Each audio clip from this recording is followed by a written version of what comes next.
So hello everybody and welcome to this week's SEDS Online webinar. As always, we'd like to thank our sponsors from IAS, which allow us to offer all these great resources free of charge. This includes our recorded lectures, our learning tools, and even virtual field trips. So make sure to take a look at our website to see all the new info.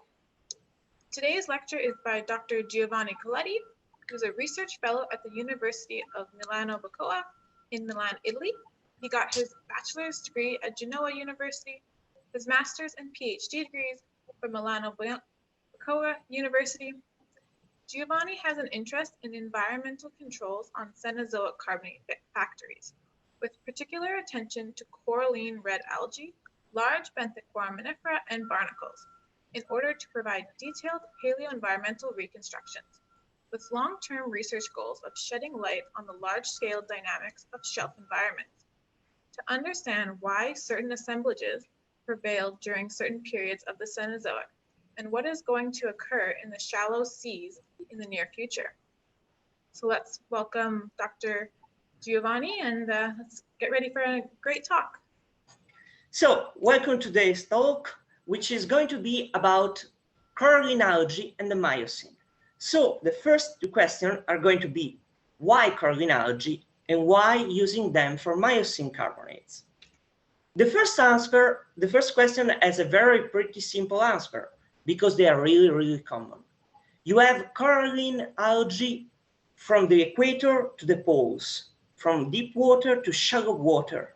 And recently they have been found also into fresh water, just to testify how incredibly adaptable they are.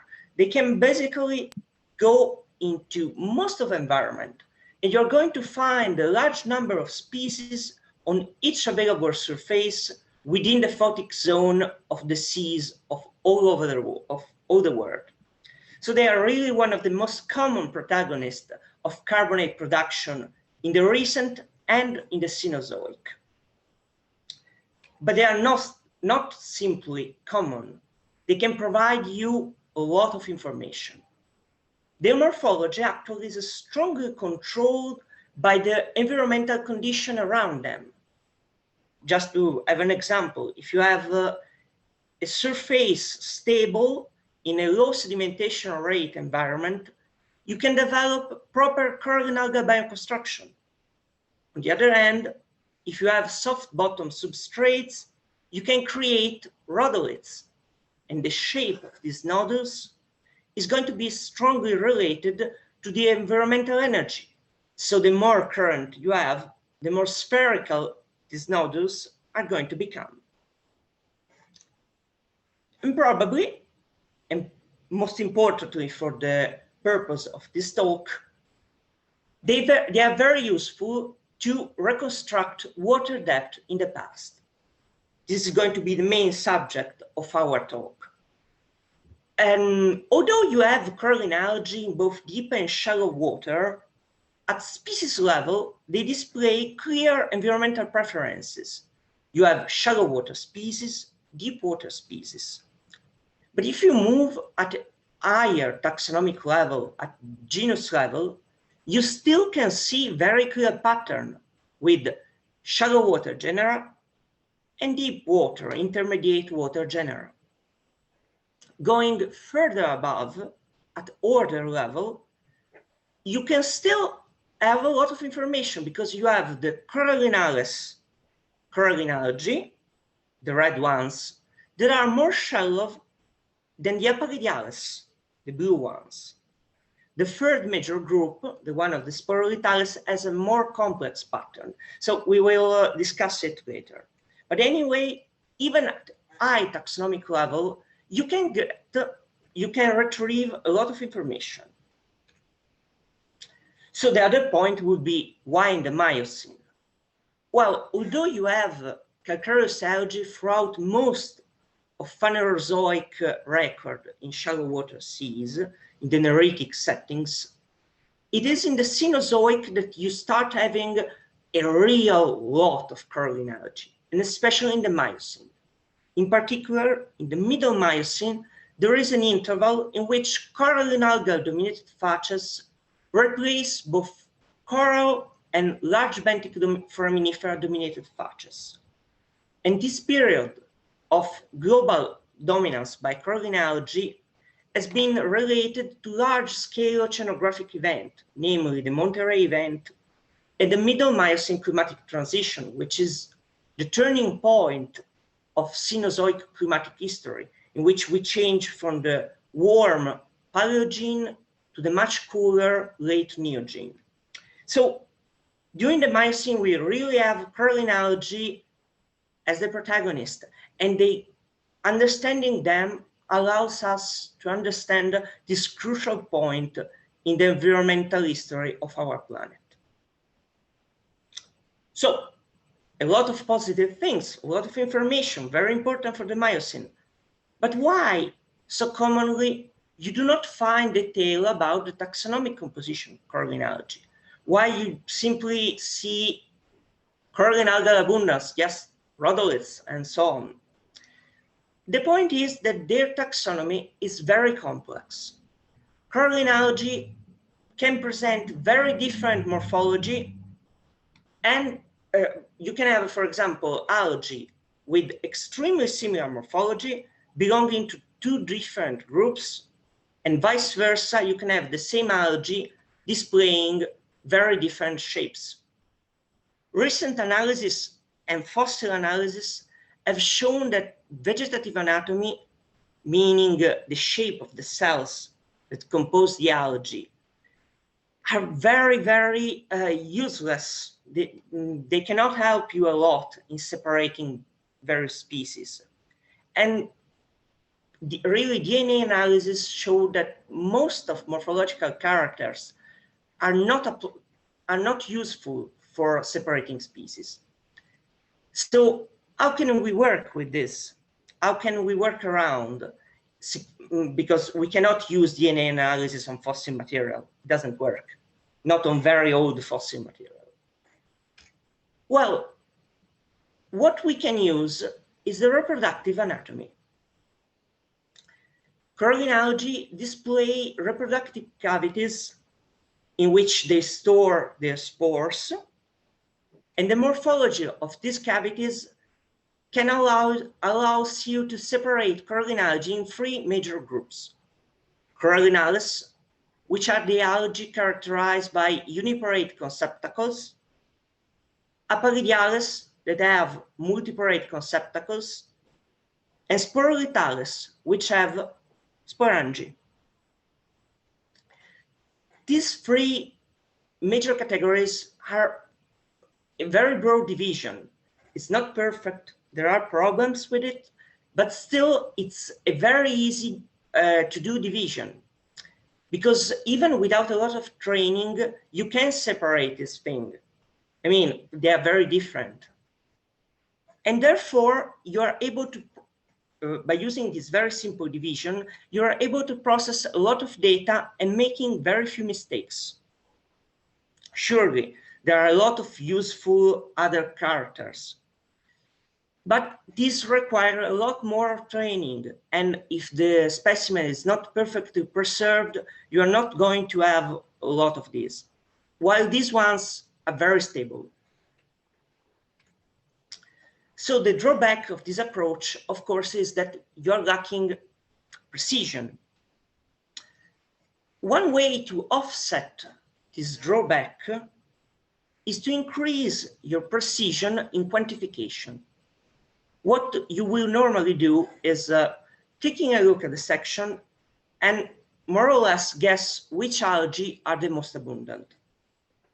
But if you simply scan your fin section, you can actually map their abundance and provide a quantitative number on the abundance of the various groups.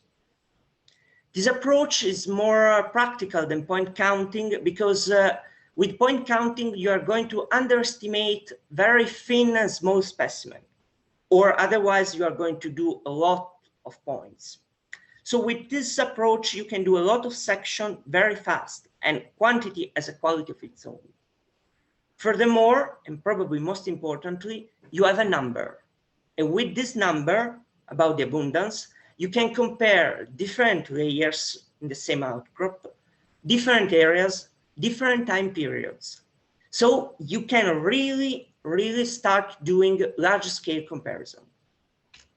By the way, the same approach can be used with hydrodynamic analysis, those based on Coralline algal morphology.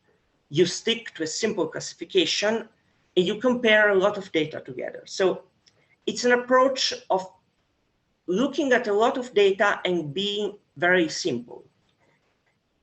Let's test this. And the first example I'm going to propose you is the Eratosthenes seamount. The Eratosthenes is characterized by a Miocene succession that goes from the lower Miocene to the upper Miocene. And while the lower Miocene is dominated by large benthic foraminifera and echinoderms, in the middle and late Miocene, you have a lot of Coralline algae. And so it's a quite good setting to understand how Coralline algal assemblages changes with time and with changing environment. At the base of the succession, we have fine grain deposits with the benthic foraminifera, flat and thin specimen of Heterostegina, associated with abundant Coralline algae, mainly very thin crusts, belonging to the group of the Apalidiales, those with multiporate conceptacles. Not very well preserved, but you see they are multiporate. A little bit of Corallinales. But if we move upward, we have more corals, the sediment become more coarse-grained, and we mostly have Corallinales, those with uniporate conceptacles. Further above, close to layers connected to the Messinian salinity crisis, we have deposits characterized by abundant shallow water megaliths, green calcareous algae, and a Coralline algal assemblage dominated by Corallinales, including species that are still alive today and lives in very shallow environment. So we are definitely moving shallowward. And if we take a look at the whole core, we will see that basically by moving into shallow water, we have an increase in Corallinales and a decrease in Apalidiales. This trend is more or less coherent with the trend in water depth seen on the basis of the skeletal and foraminifera assemblage. And it seems to be useful, this ratio. It gives you a very interesting results. On the other hand, the Sporolithales do not show such a clear trend. Sure, you have more Sporolithales moving toward shallow water, but they are not present into the lagoon. They are more common into the reef setting. So the pattern is more complex. It's not so clear as the ratio between these two groups. To understand this, we probably need to take a look at the general picture of Coralline algae. Sporolithales were originally the most abundant Coralline algae in the Mesozoic, and they start becoming less and less common in the Cenozoic, while Apalidiales Corallinales became more diverse. So it could be possible that basically Sporolithales are losing the competition with more modern Coralline algae. And we basically find Sporolithales just wherever they can survive. Thus, in my experience, if you stick to this ratio, you're going to get good results. Putting in Sporolithales, at least if you compare orders, is going to create you a problem. It's much easier to stick with those two. Speaking of which, if we compare the data from the Eratosthenes to those of other late Miocene coral reefs, like those studied by Bosellini and Braga in 2009, we can see that the pattern, there is a common pattern throughout the Mediterranean area, and this pattern is quite similar to what we see into present-day reefs. we have shallow water dominated by Corallinales. Between 20 and 40 meters of water depth, we start having aparidiales. Below 40 meter, between 40 and 60 meter, we have both. We have aparidiales dominance, but also still a little bit of Corallinales. And below 60 meters, we only have aparidiales, basically, almost only aparidiales. This model is rough, but works, and can provide you with a quantitative number to estimate water depth, indicating that the Corallinales-aparidiales ratio could be a useful proxy for palaeowater depth. But why not test it further? So let's move to Cyprus, which is close by to the Eratosthenes, and similarly to the Eratosthenes, display both early and late Miocene shallow water carbonates. But in this case, in the early Miocene, we have not only large benthic foraminifera, we also have reefs. The early Miocene reefs of Cyprus are characterized by a wide variety of corals that create huge and strong buildup, binded together by abundant coralline algae and associated with common large benthic foraminifera of the group of Miogipsinids. In this case, we have a wide variety of coralline algal species, but most of the species belong to the order of the Corallinales, although we also have common aparidiales. This is interesting. In the late Miocene, on the other hand, the situation is different. First of all, we do not have a lot of species of corals. We basically only have porites associated with encrusting miliarids, pellets, mollusks, green calcareous algae of the genus Susceptible, serpulids, other encrusting foraminifera, and of course, a lot of coralline algae.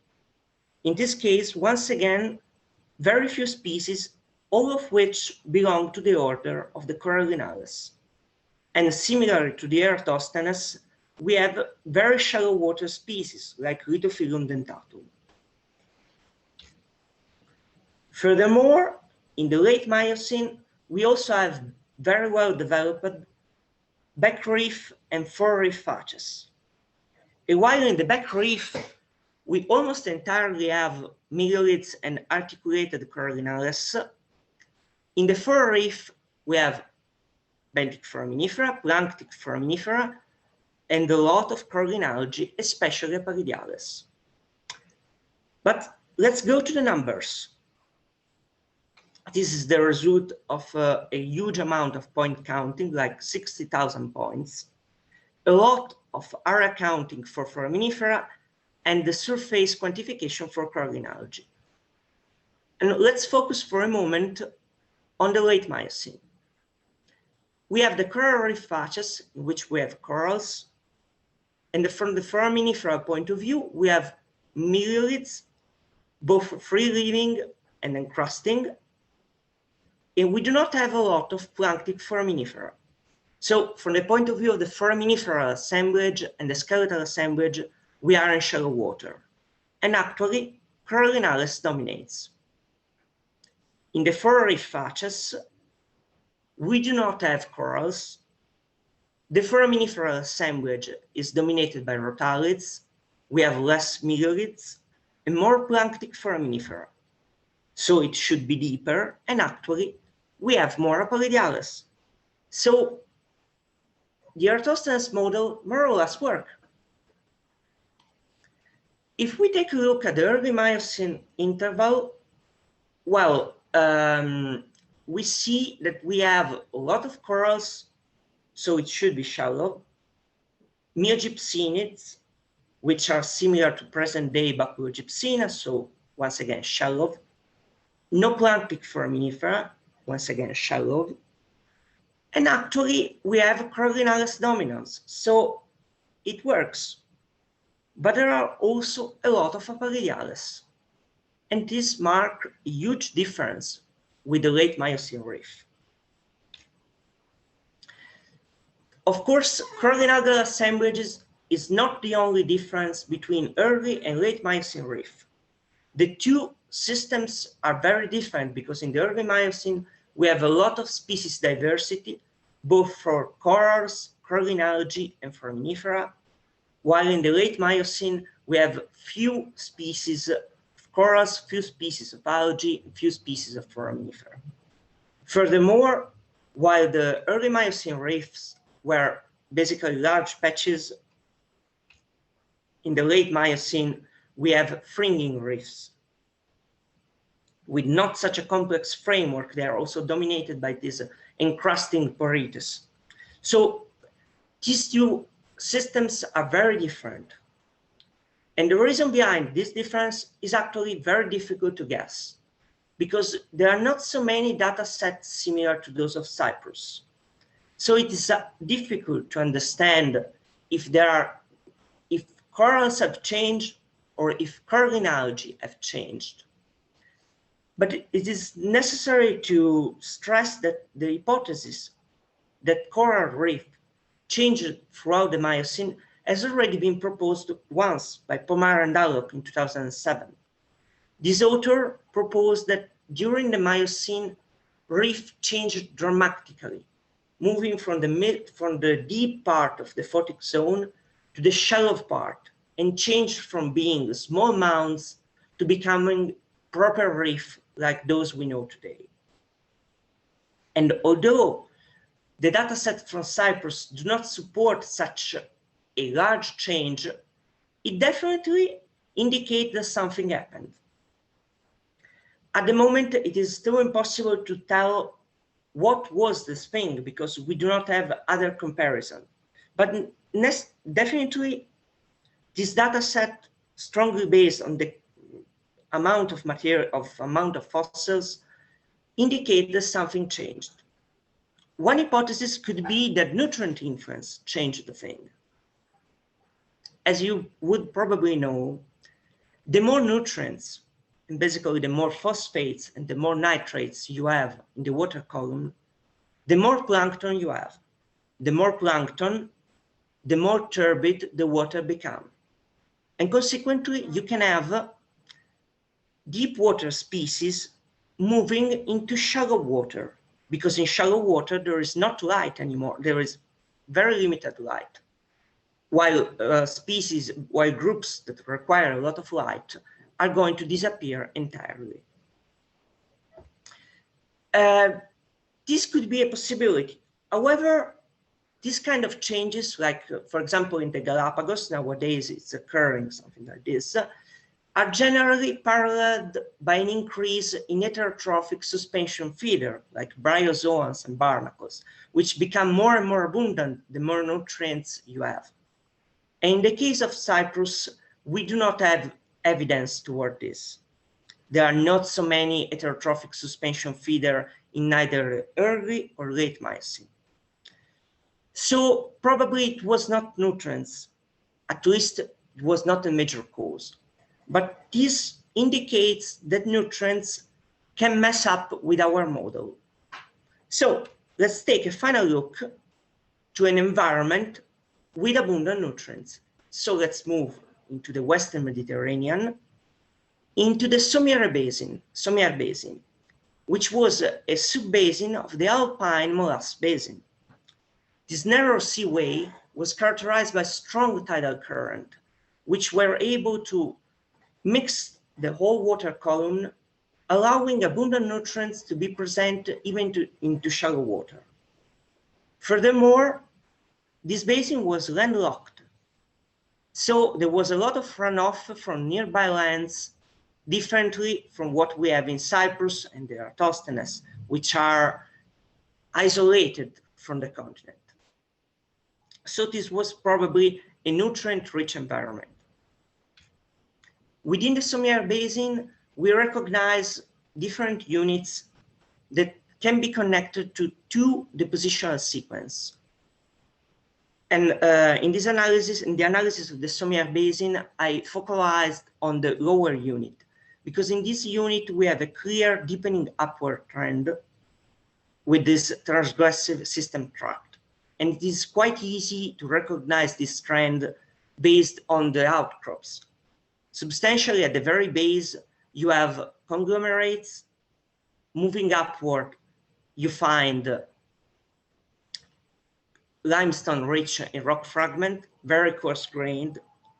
Further above, the sediment become more fine grained. You have Coralline algae. Further above, become more and more fine grained. And at the very top, it starts becoming muddier. We do not have Coralline algae any longer. We basically only have a photic production by bryozoans because we are moving toward the basin. So there is a clear deepening upward trend. And from the point of view of skeletal assemblage, we have large abundance of heterotrophic suspension feeder, indicating a nutrient abundance. Furthermore, by doing analysis of the autogenic phosphate content, I was able to find that there was a lot of autogenic phosphates. This is one of the examples. I've used the SEDEX sequential extraction, and then I've done testing point by point with ADS, and there was a lot of phosphates. So from the point of view of skeletal assemblage and chemical point of view, there were evidence of a nutrient-rich environment, which in turn created turbid water. And actually, by analyzing the Coralline algal assemblages, it was possible to find Aparidiales even in shallow water, very, very shallow water, I mean less than 20 meters. However, thanks to the quantitative approach, thanks to the mapping approach, it was also possible to notice that the ratio between Aparidiales and Corallinales is still working, because you have a decrease of Corallinales and an increase in Aparidiales. So the trend still works. And similar to the Eratosthenes, we have the Sporolithales doing their own thing. But once again, this relationship is useful for paleobathymetric reconstruction. But we can do better. At the beginning of this presentation, I suggested to you that going to species level is better because you can have more information. So since in the Sommier Basin, it was so complicated to use the ratio between the two groups, I focalized myself on easily recognizable species, species that it was impossible to mess up. It was impossible to misidentify them because they were characterized by very distinctive feature, like this Fimatoliton species, which displays this thin leafy morphology with a lot of space between crusts and a lot of large conceptacles. And then I've tried to map the abundance of these species. The result was much more detailed information. For example, the Fimatoliton was definitely more abundant into very deep water, which makes sense because this kind of adaptation of having very thin and large crust is useful into deep water. It's basically like creating solar panels because you are going to gather more light using very little material. So it makes sense. And also other species displayed very clear trend like Mesophilum roveretoi or Spongites fruticulosus, indicating that there is a lot of potential if you go to species level. But of course you need more time, and also you need properly preserved material and easily recognizable species. So as a concluding remarks, I highly suggest you to go for the Aparidiales Corallinales ratio when you want to do broad scale studies and analyze a lot of samples. If you have the chance to go into detail, you can go to species level and you can study much more accurately a single basin, understanding very well the inner dynamics of the sedimentary environment. And of course, if through time we accumulate more data on the different species of fossil coralline algae, it will be possible to create more and more coralline algal-based proxy, making coralline algae more useful, especially for the study of Miocene carbonates, where they are so common. But at the end of the day, this ratio between Aparidiales and Corallinales, calculated through the mapping approach, seems to be very useful and also very user-friendly. So I hope I was able to convince you, and I also hope I was not so boring. So I thank you for your attention, and also special thanks to the University of Edinburgh, Fribourg, and IFA that helped me a lot during these years and doing these researches. So thank you very much. All right, that was a great talk. Thank you very much. Thank you. Very interesting. So I guess I'll just ask a question. I'm just wondering, if we use your ratio method, how many thin sections per kind of meter scale would you recommend using? Well, I will go with fascias more than meter scale. Of course, it depends on your succession, but I will go with 10, 20 section for fascias. And it's also very dependent on the amount of coralline algae you have, because in some cases you have a lot of rhodolites, so it's easy. In a couple of sections, you can get a lot of data. Otherwise, for example, the Eratosthenes was the case. We had to do in total 100 sections. In all the sections, there were coralline algae. So you need to balance a little bit from this point of view. It's very important to have at least a little bit of of well-preserved material, because sometimes you have the algae and everything is recrystallized, so it is useless. But at some point, you will start seeing that every new section you add is adding nothing to the whole picture. The trend is still the same, so you think, okay, I've reached the tipping point. From now on, is good. So it's very dependent on the quality of the material and the coralline algal abundance. But I will go at least on 10, 20 for each phases. All right. So like Stephen said, if anybody else has questions, make sure to write them in the chat and include your name and where you're from, and I can read them out. I can ask another question while we wait for more questions.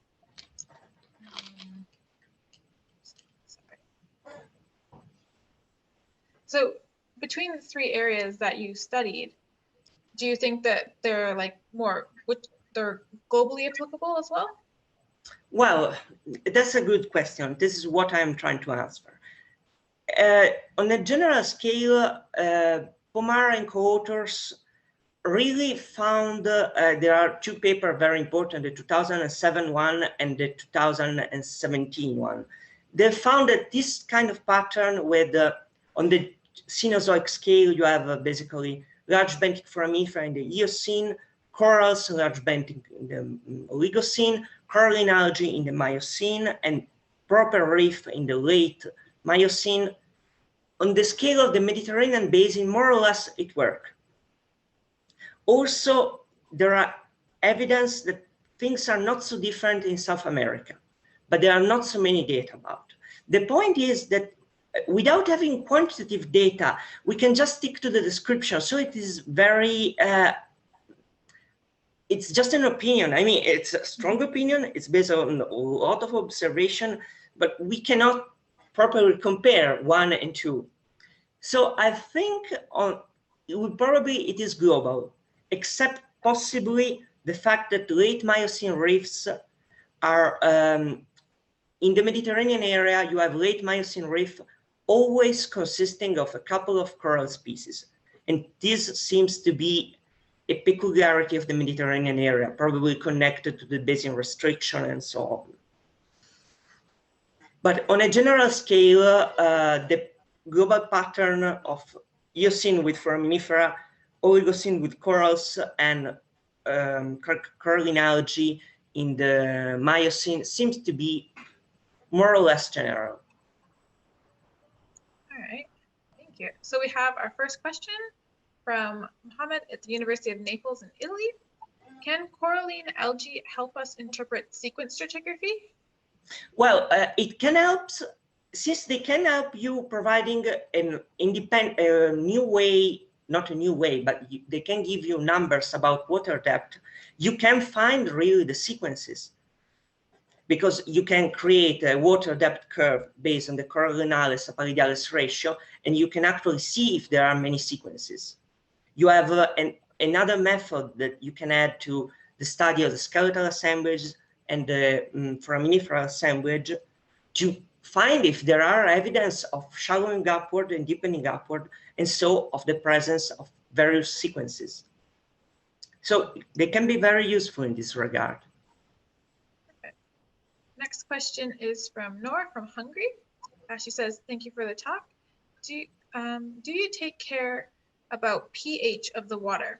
Have you found differences in accumulation of species regarding the ancient climate or the ancient location? This is an interesting question, and a point I had a chat about this with Pamela Allock a couple of years ago, and probably it's a very, very important element. Very difficult to study, of course, because we have a lot of chemical proxy, but as you probably know, things get degraded with time. So it is difficult to track down this thing. One hypothesis behind the abundance of coral in the late Miocene is that actually the pH of water was favoring the deposition of aragonite.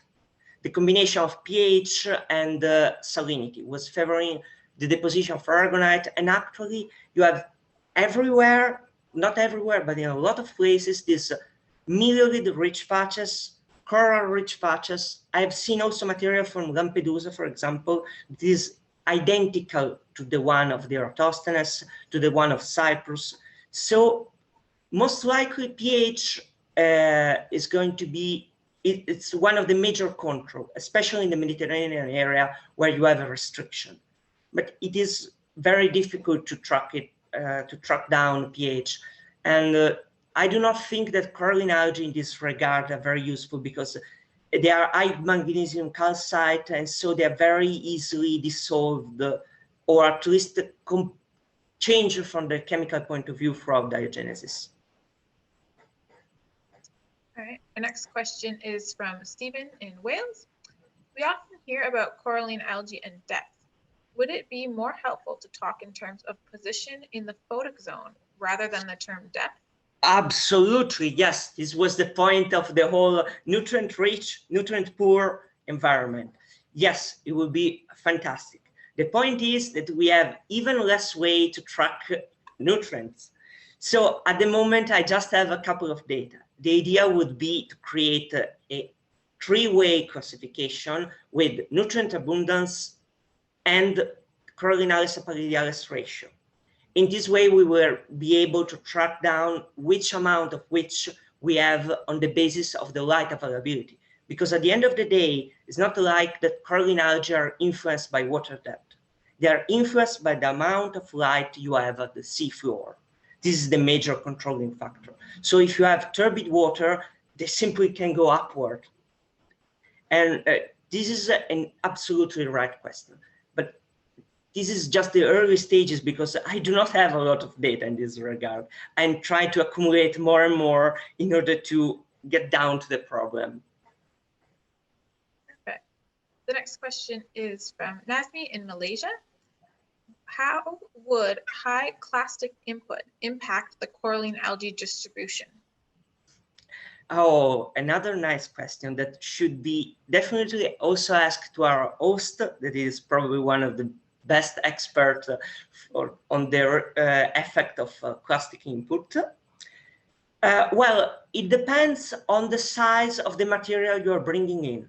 Because if you are in an arid climate, like a desert climate, and you are going to have maybe a lot of clastic input, but like once in a year, once every 10 years, you are not going to have a lot of turbidity related to the clastic input. Sure, whenever the clasts arrive, they are going to cover coralline algae, probably killing a lot of them in the process.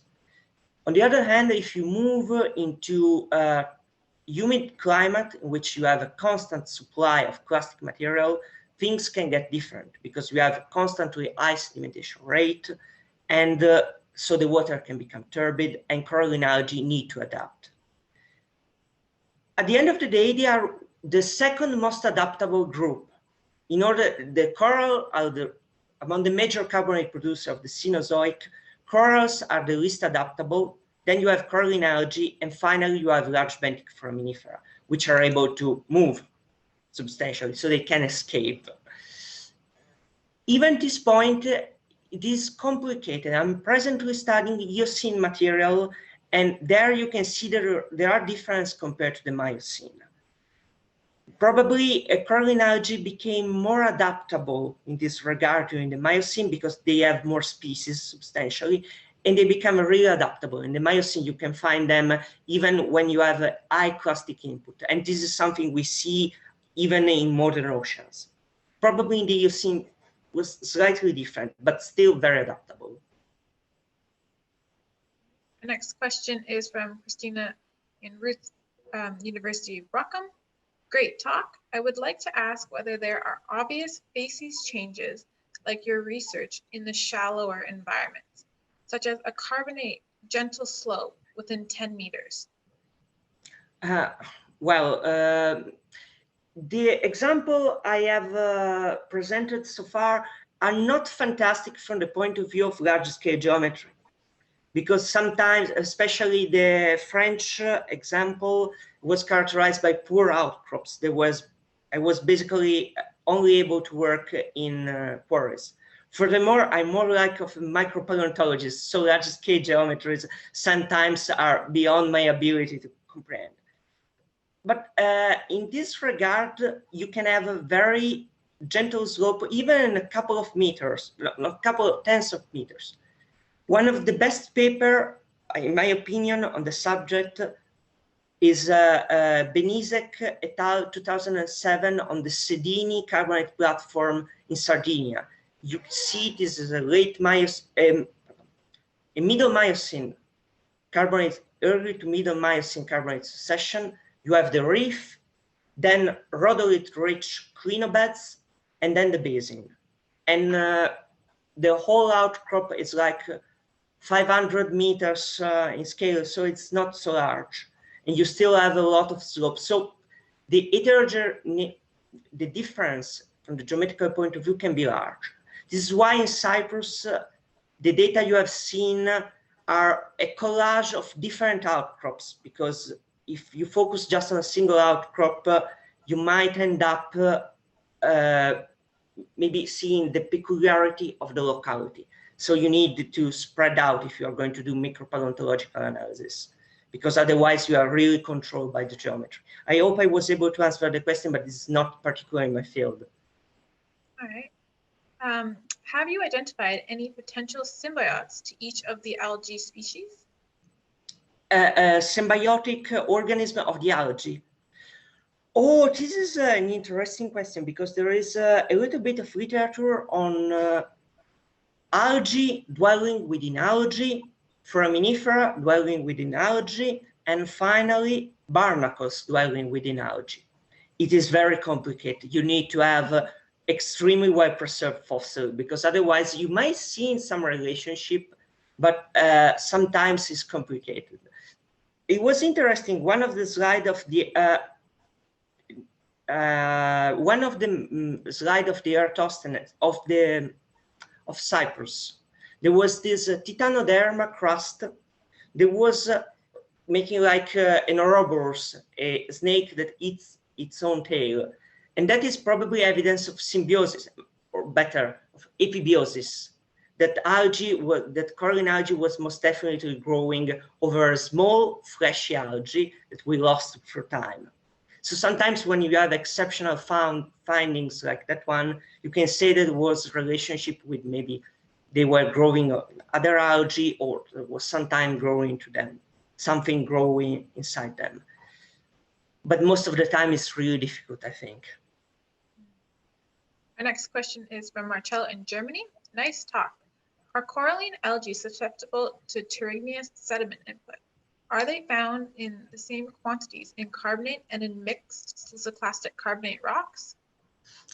Well, again, it depends.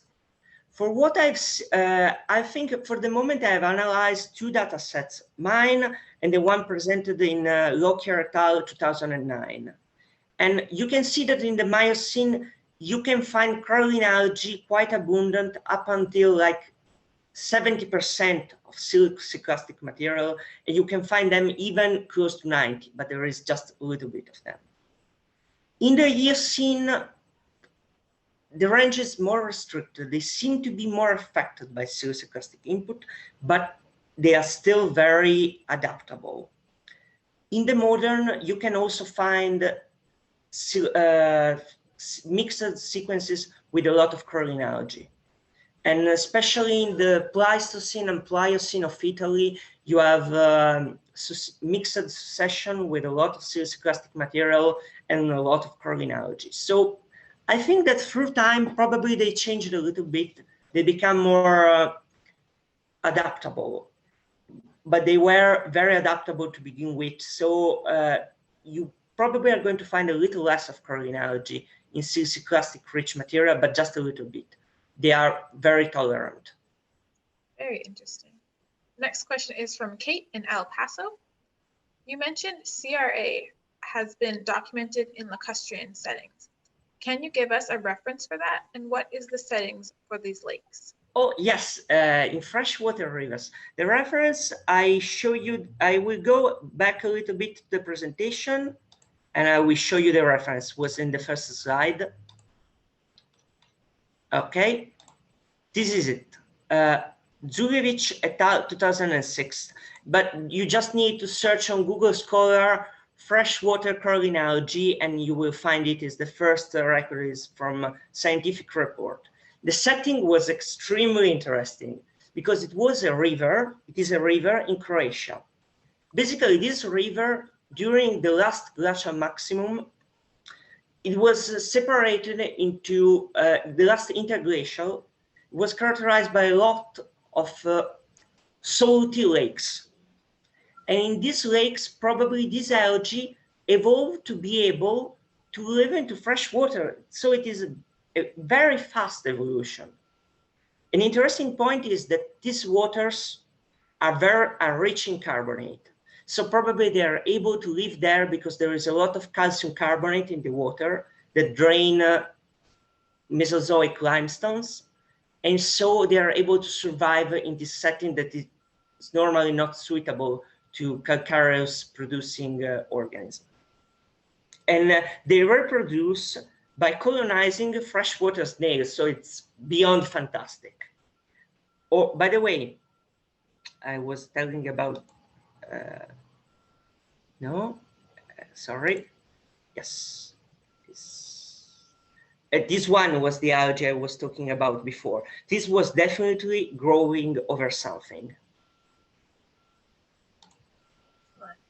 All right. Our next question is from Patrick in Göttingen, Germany. Did the coralline red algae stand in competition to the green algae in the shallow waters, close to the water surface? Can anything be said about this? Well, I do not think, at least from my experience in the recent, I do not see, well, of course, green algae, the calcareous green algae, yeah? Just stick on the calcareous. And calcareous green algae, most of the time are like fleshy and growing upward. So they do not cover a lot of surface. On the other hand, the coralline algae, most of the time, they are encrusting. So they cover a lot of surface. And since they can survive with little light, they can grow beyond on the basis. If you go to the Mediterranean Sea, for example, or take a swim, you will find a lot of Alimeda encrusted by coralline algae. This is a very typical thing. So I do not think there is a lot of competition between these two groups. It is mostly coralline algae against bryozoan, against encrusting foraminifera, and of course encrusting flesh algae, because this is a reality. They are like ulva, cover a lot of surface, and so it's going to completely shade coralline algae. there is not such a large competition, at least not in shallow water. I've seen an interesting setting that is represented by Okinawa Reef, and there you had a lot of Dasycladales. It's one of the few places on Earth in which you have a lot of Dasycladales. And Coraline algae were growing overclassed, and then you have here and there these bushes of green calcareous algae. So I will not go for a competition between these two groups, at least from the point of view of calcareous ones. Among the non-calcareous one, it's outside my field, so I don't know. I just want to point out that the SEDS Online team has added that reference into the chat that you were just mentioning, so we can look there to find that specific reference. And then our next question is, which kind or species of algae have you researched that are green or brown, or maybe others? Are there any basic parameters that can help you research the other species? Can you repeat the question for a second? Which species or kind of algae have you researched that are green or brown, or maybe others? Are there any basic parameters to help researchers with other species? Okay, now I was not hearing very well. Unfortunately, I've just stuck on Coraline algae, on the red ones, because each single segment is a whole world. So it's very complicated to move from one to another. So I cannot be of much help in this regard. I think that for the green algae, you really need to ask Hyoan Bukur, for example, because people in Japan, they're very good on green algae. While the brown algae, generally do not, you have some brown algae with a little bit of calcification, for example, Apadina, but they are very lightly calcified, so they do not preserve the fossil record, at least for what I know.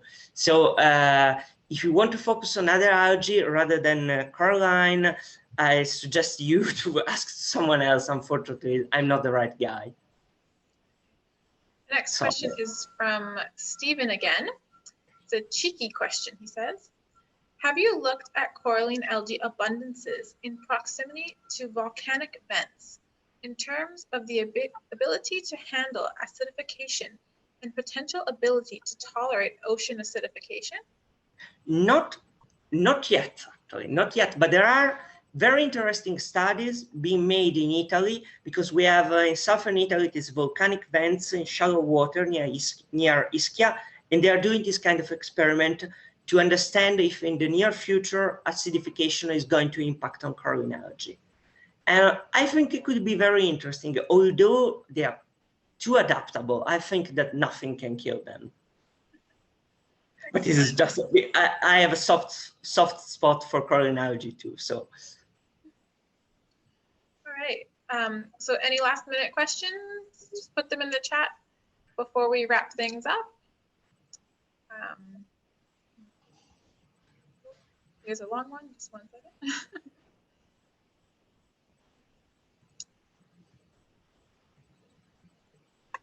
Data is presented in abundance in species in many studies, like Algae et al. 2000. Counting number of species, it may be biased to diversity. What is your approach when you do the counting?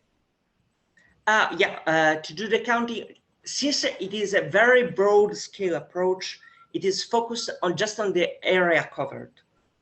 It does not get into detail of the number of species, because in this case, you need to be very accurate on the species identification. It's very easy to misunderstand species diversity. It's similar to what you do in forests, for example.